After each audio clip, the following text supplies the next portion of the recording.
नमस्कार। क्योंकि टीचर भी कभी स्टूडेंट थी चैनल में एक बार फिर आप सभी का हार्दिक अभिनंदन। पिछले वीडियो में जैसा कि हम चर्चा कर रहे थे, डर के आगे जीत है, तो face the fear and win the world. तो उसमें मैं आपको अपने हाल फिलहाल के भय के बारे में बताना चाहती थी, परंतु तभी मेरा दूसरा भय सामने आ गया था, अर्थात मेरा सुपुत्र जाग गया था, जिस कारण से मुझे अपना वीडियो बंद करना पड़ा था, परंतु अभी उसे सुला दिया फिर से। तो चलिए अपनी बात को आज मैं पूरी कर ही लेती हूँ। देखिए, मैंने कहा था कि मेरी माता श्री वैसे बहुत आधुनिक विचारों की महिला हैं, गृहिणी हैं, परंतु उनकी सोच काफ़ी आधुनिक है। आधुनिक, कई बार हम लोग आधुनिक को अश्लील समझ लेते हैं। देखिए, आधुनिकता और अश्लीलता, जिसे आप बेशर्मी बेहयाई जो कहिए, उसमें ज़मीन आसमान का अंतर है। तो मेरी माँ बचपन से, मतलब शुरू से चाहती थी कि वह कभी नौकरी नहीं कर पाई, तो वह चाहती थी कि उनके बच्चे नौकरी करें। वह कभी बहुत अच्छी अंग्रेज़ी नहीं बोल पाई। वैसे हैं, शी इज़ वेरी इंटेलिजेंट, बहुत बुद्धिमान हैं, पढ़ी लिखी हैं, तो परंतु वह माहौल नहीं मिला। तो वह चाहती थी कि ऐसा वातावरण नहीं मिला उन्हें जहाँ वह फर्राटेदार अंग्रेज़ी बोलती, जैसा कि अधिकतर भारतीय अभिभावक चाहते हैं अपने बच्चों से। तो उनकी ये इच्छा भी पूरी हुई। फिर वो चाहती थी कि उनके बच्चे समय के साथ चले, वो स्कूटी वगैरह चलाए। तो सबसे पहले साइकिल से शुरू करती हूँ। जब मैं कक्षा 8वीं या 9वीं में थी, तब हम पठानकोट में थे। जैसा कि शायद मैंने आपको बताया होगा कि मेरे पिताजी फौज से रिटायर हैं, भारतीय सेना से सेवानिवृत्त हैं। तो हम जब पठानकोट में थे, वहाँ आर्मी कैंप के अंदर ही हम रहते थे, और वहीं पे मेरे पिताजी ने मुझे और मेरी बाद वाली बहन को साइकिलिंग सिखाई थी। मेरे लिए बहुत लेट था, बहुत देर से सीखा मैंने, कही है तो, क्योंकि मैं तब 8वीं 9वीं कक्षा में थी। वो मुझसे लगभग 3 वर्ष छोटी है, तो उसने फिर भी मेरे तुलना में जल्दी सीखा। तो वहाँ भी वो पुराने ज़माने मतलब ये 98-99 की बात है। तो उस वक्त जो बड़ी वाली साइकिल, जो नॉर्मल आजकल इतनी साइकिल में भी इतने फैशनेबल महंगी साइकिलें आ गई, तो उस हिसाब से उसे अब आप बच्चे बूढ़ा साइकिल कह सकते हैं। हाँ, क्योंकि लोगों को लगता है या तो गरीब अथवा जो वृद्ध लोग हैं वही वैसे साइकिल चलाते हैं। खैर, जो भी है, तो हम भी बूढ़ा साइकिल ही बोलते थे पापा की साइकिल को, क्योंकि हमें भी फैंसी साइकिल्स जो देखने में सुंदर सुंदर लगती, वो अच्छी लगती थी। तो उस साइकिल पर मैंने साइकिलिंग सीखी थी, और मेरी बहन ने भी। आरंभ में मुझे वहाँ भी थोड़ा डर लगता था कि मैं नहीं सीख पाऊँगी, गिर जाऊँगी, परंतु मेरी बहन ने मुझसे पहले सीख लिया। अब तो भाई इज़्ज़त की बात हो गई, मेरा आत्मसम्मान दाव पर था। ओह, छोटी बहन ने साइकिल सीख ली, बड़ी वाली को आता नहीं।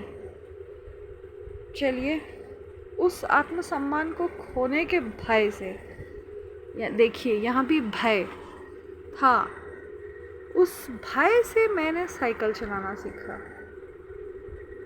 और फिर साइकिल से जब हम रांची आए, पिताजी ने नई साइकिल लेकर दी क्लास 11th में, 11वीं कक्षा में मैं थी तब। मेरा विद्यालय मेरे घर से तकरीबन 10 किलोमीटर दूर हुआ करता था और उस मार्ग पर जल्दी ऑटो वगैरह उपलब्ध नहीं थी। स्कूल बस में हम जा नहीं सकते थे क्योंकि फ़ौजी बस पिताजी सेवानिवृत्त हो चुके थे और एक सेवानिवृत्त सैनिक के बच्चों को बस फैसिलिटी मतलब फ़ौज की जो बस होती है उसमें बैठने की अनुमति नहीं। तो साइकिल से मैं और मेरे मित्र हम सभी विद्यालय जाया करते थे। तो अब चलिए साइकिल से फिर मैंने रांची का कोना कोना मतलब नाप लिया और साइकिलिंग एक मतलब मुझे आज भी बहुत पसंद है। एक विशेष अनुभव, एक विशेष आनंद मेरे लिए है। साइकिलिंग के विषय पर भी किसी दिन देखेंगे, मूड बनाएंगे, चर्चा करेंगे। अब अगले डर की बात करते हैं। जब ग्रेजुएशन में गए, आर्थिक हालात तनिक अच्छे हुए तो पिताजी ने एक स्कूटी ले ली। वो स्कूटी ताकि मेरी छोटी बहन मेडिकल की तैयारी कर रही थी तो उसे काफ़ी देर हो जाती थी कोचिंग क्लासेस वगैरह से आने में। तो पिताजी ने कहा चलो बच्चों को अब आवश्यकता है स्कूटी की। ईश्वर की कृपा से आर्थिक हालत भी ठीक थी तो उन्होंने ली। जिस दिन मैंने स्कूटी चलानी सीखी नहीं, बेसिकली जो बता दिया गया कि भाई देखो ये सेल्फ है, यहाँ से ऐसे शुरू करना है, ठीक है, थोड़ा एक्सेलरेटर लेना है, ब्रेक ऐसे मारनी है, ये वो जो बेसिक चीज़ें हैं उसका बेसिक मैकेनिज़्म बता दिया गया। उसके बाद मैं जब स्कूटी पहले दिन लेकर निकली तो मुझे अब मैं रांची के ओवरब्रिज तक पहुंची और जैसे ही ओवरब्रिज पुल को मैंने पार किया मतलब नीचे उतरी, वहाँ पर बहुत भीड़ भाड़। उसको देखकर फिर कौन आया मन में? भय, फियर। ओह, मैं कैसे चलाऊंगी इतनी भीड़ में? कहीं कुछ हो गया तो? कुछ हो गया मतलब सिर्फ अपनी जान का डर नहीं होता है। जब हम कोई वाहन चलाते हैं साइकिल के अलावा तो अपने साथ साथ सामने वाले की जान भी, उसका जीवन भी दांव पर होता है। बड़ा ही ज़िम्मेदारी का काम है। मैं कहूँगी कि आप सभी भी उचित समय पर ही इस ज़िम्मेदारी को उठाएं। बच्चों को जो माता पिता गाड़ी दे देते हैं चलाने को, कृपया ऐसा ना करें। उन्हें सिखाना है सिखाइए, परंतु सड़क पर मत छोड़िए। मैदान में चला के उनको बेसिक हैक्स मतलब बेसिक टैक्टिक्स रहने दीजिए। समय के साथ सब सीख जाएंगे।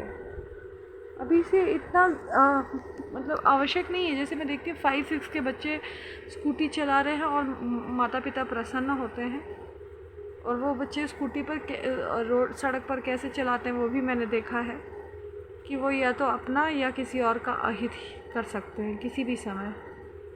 बहुत रिस्क है बाबा। एनीवेज, आगे बढ़ते हैं। तो अब मैंने बोला अब क्या करूं, सोचा अब लौट जाती हूं।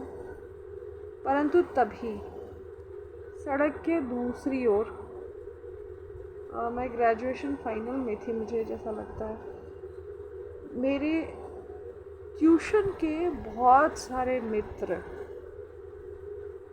वहाँ पर खड़े थे। वो दूर से चिल्ला रहे थे मेरा नाम ऐसे से करके, नई स्कूटी नई स्कूटी। उनमें से एक लड़की थी जया सरकार, मुझे नहीं पता वो कहाँ। उसके साथ मन ही मन, वो कहते हैं ना, शीत युद्ध या राइवलरी, जो भी कहिए आप उसे, राइवलरी अर्थात प्रतिद्वंद्विता चलती थी। और वो लड़की बड़ी अच्छी स्कूटी चलाती थी और इस वजह से सभी मित्रगण उसे स्मार्ट कहते थे। मैंने बोला भैया आज तो मेरा सम्मान दांव पर है, अगर नहीं चलाया सब कहेंगे डर गई। चलाया तो आगे इतने लोग हैं, करूं तो क्या करूं। फिर से आत्मसम्मान दांव पर, उसे खोने का भय। फिर माउंटेन ड्यू का डायलॉग, डर के आगे जीत है। मैंने कहा चल भैया, अब तो पार करना पड़ेगा, चलाना पड़ेगा। चलिए, गाड़ी चलाई। उन अपने मित्रगण के भय से जया सरकार के सामने नीचा ना दिखना पड़े, चलाई पार। और तब से लेकर आज तक स्कूटी चला रही हूँ।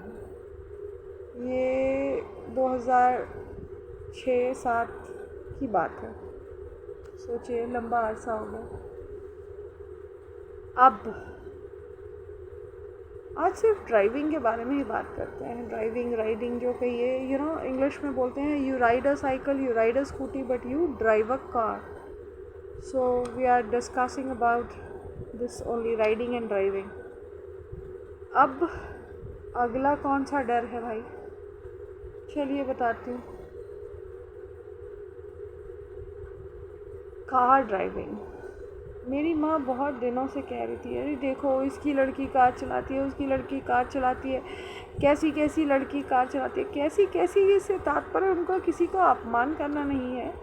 उनका अर्थ है कि देखो, मतलब जो कम बड़ी हैं वो भी चला रही हैं, जो शादीशुदा हैं, इतने बच्चों की माँ हैं, वो भी चला रही हैं, ठीक है, तो तुम लोग क्यों नहीं चला सकते। मेरी तीनों लड़कियों में से कोई भी कार नहीं चलाता, ये उनकी शिकायत होती थी।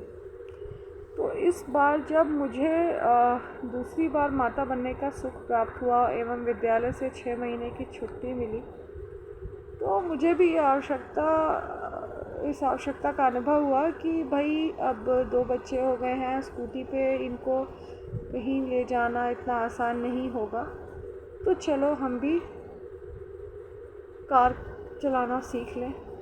मैंने कहा ठीक है भाई। पहले दिन जब अपने पतिदेव से जिद करके गई गाड़ी सीखने, तो मैदान में आपसे अपने मन की बात कह रही हूँ, अंदर से तो इतना डर लगा, ओह बाबा कैसे होगा मुझसे, मैं कैसे गाड़ी चला पाऊँगी। ये 4 व्हीलर है, 4 चक्का है, कैसे चलाऊँगी। फिर अपनी माँ की बातें याद आई। अब माँ का डर कि भाई अगर बिना सीखे गई तो मेरी माँ की 4 बातें और सुननी पड़ेगी आजीवन। मैंने बोला ना ना ना ना ना, माँ को निराश नहीं कर सकते। चलो, होता है ना, माता पिता जो स्वयं नहीं कर पाते, वो अपने सपने अपने बच्चों के द्वारा जीते हैं। मैंने कहा ना, अब तो मम्मी के लिए करना ही होगा। मैंने कहा चलो भाई, अपने भगवान जी का नाम लिया, बोला जय श्री राम, प्रभु अब तुम ही रक्षा करना। कहते ना, प्रभु तुम रक्षक, काहू को डरना। चलो, अब भगवान जी पे छोड़ दिया और कहा बाकी जैसे कर्म होंगे वैसा फल पाऊंगी। बैठ गई गाड़ी में, 2 दिन मैदान में चलाया। फिर पतिदेव को बोला अब मुझे इस पर समझ नहीं आता। जब आरंभ में स्टीयरिंग काँप रहा था, कंट्रोल नहीं था, उस पर नियंत्रण नहीं था मेरा, परंतु जैसे ही देखा स्टीयरिंग पर नियंत्रण हो गया थोड़ा, अपने पति को ज़िद की कि भाई अब मुझे सड़क पे गाड़ी चलानी है। उन्होंने कहा पागल हो, दुनिया 20-20, 25-25 दिन मैदान में चलाती है और तुम अभी 7 दिन हुए नहीं और बोल रही हो सड़क पे गाड़ी चलानी है। मैंने कहा, फिर थोड़ा उन्हें मक्खन लगाया। मैंने कहा अरे कोई बात नहीं, परेशान क्यों होते हो, अगर कुछ हुआ तो आप हैं ना मेरे साथ संभालने के लिए, चलो ना प्लीज़, चलो ना प्लीज़। अंततः पत्नी हट के सामने उन्होंने घुटने टेक दिए और कहा चलो। गाड़ी सड़क पे निकाली, 1-2 दिन रिंग रोड पे चलाया, फिर कहा अब NH-33 पे चलाना है भाई। उन्होंने कहा वहाँ इतनी ट्रक आती हैं, बसेस आती हैं, बहुत बिजी रोड है, व्यस्त सड़क है, कैसे चलाओगी? मैंने कहा फिर वही मस्त का डायलॉग, संवाद। अरे क्यों चिंता करते हैं, आप हैं ना संभालने के लिए अगर कुछ गड़बड़ हुई तो। मुझे याद है किस प्रकार उनका हृदय टाइप्स रहता था। मुझसे अधिक तो वो भय में रहते थे जब मैं गाड़ी चलाती थी। अब वहाँ से आगे बढ़ी NH-33, फिर हमारे फ्लैट की तरफ एक संकरा मार्ग है। मैंने कहा उस पे चलाऊंगी। उन्होंने कहा अरे वो वन वे है, इधर खेत है उधर खेत है, गड्ढा है, गिर जाएगी गाड़ी। मैंने कहा फिर वही, कोई बात नहीं, आप मेरे साथ हैं ना, कुछ गड़बड़ हुई तो आप संभाल लोगे, और ब्रेक्स तो हैं ही। वहाँ भी चला लिया। ठीक, उसके बाद उन्होंने कहा कांटा टोली पे नहीं चला पाओगी, बहुत बिज़ी होता है, बहुत व्यस्त है। मैंने कहा कोई बात नहीं, चलिए तो सही, आप हैं ना, कुछ गड़बड़ हुई आप संभाल लेंगे। मतलब इन सब चीज़ों को करते वक्त मुझे एक ही डायलॉग याद रहता है हमेशा, डर के आगे जीत है। डर सभी को लगता है, गला सबका सूखता है, अंतर बस इतना है कि मैं माउंटेन ड्यू नहीं पीती, ठीक है। और ऐसे करते करते मैं अपने विद्यालय, बूटी मोड़, मतलब हर जगह कार से जाने लगी। परंतु अभी भी एक कमी थी कि मैं कार तभी चलाती सब कुछ मैं थी, परंतु बगल में मेरे पतिदेव बैठा रहते थे और मानसिक संतोष रहता था कि हाँ अगर आवश्यकता पड़ी तो वो है ना, ठीक है। अब मेरे मन में ये समय के साथ आने लगा कि अब मुझे गाड़ी अकेले चलानी है। अब ये भी एक भय मन में कि अकेले चलाना है, 4 चक्का है, कहीं ख़राब हो गई गाड़ी, उसको धक्का भी नहीं दे सकती, क्या होगा। स्कूटी तो चलिए आप साइड में लगा दीजिएगा। फिर कहा डर के आगे जीत है। फिर एक दिन खुद से निकाली गाड़ी, चलाते चलाते सड़क के किनारे उतारती, कुछ बगल से गाड़ियाँ जा रही थी, उनसे प्रतियोगिता लगाने लगी, उनकी नीचे उतार दी। नीचे चला के सोचा अब सड़क पे ले जाऊं, तब तक देखा सामने बड़ा सा गड्ढा, ब्रेक मारा।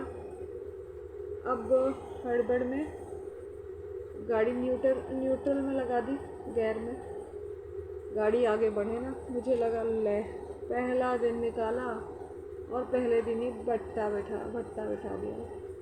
पतिदेव को फ़ोन किया, वो अलग परेशान, परंतु फिर दोबारा खुद ही सब कुछ चेक किया तो पता चला न्यूट्रल में है। गाड़ी शुरू हो गई, पार हो गया। अब कहा अब एक दिन तो चला लिया, चलो अब अगले दिन लालपुर जाना है, बेटी को डांस क्लास सिखाना है। मैंने कहा बेटा चलेगी? उसने कहा ओके मम्मा। मैंने अपनी माता श्री की अनुमति ली, कहा चिंता मत करो, डर के आगे जीत है, मुझे भी अपनी पुत्री प्यारी है, और उसे ले गई। हाँ बीच में वो जो ढलान मतलब चढ़ाई आती है, वहाँ पे ट्रैफिक की वजह से रुकना पड़ा, उसके बाद गाड़ी आगे बढ़ाना में काफ़ी कठिनाई आई।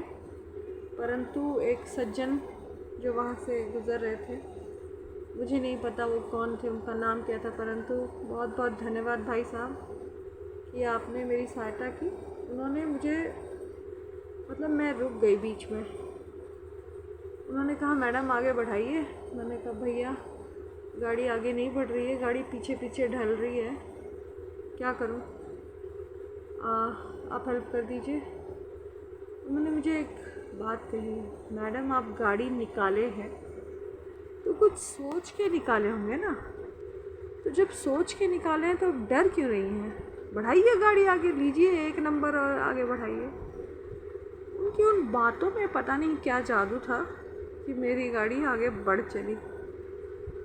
तो अंततः मैं आप सभी से फिर यही कहना चाहती हूँ, हम सभी के जीवन में अनेक अवसर आए हैं या आते हैं या आएंगे जब हमारे मन में भय घिर जाएगा, परंतु वो कहते हैं ना, माउंटेन ड्यू का विज्ञापन मैंने पिछले वीडियो में कहा था।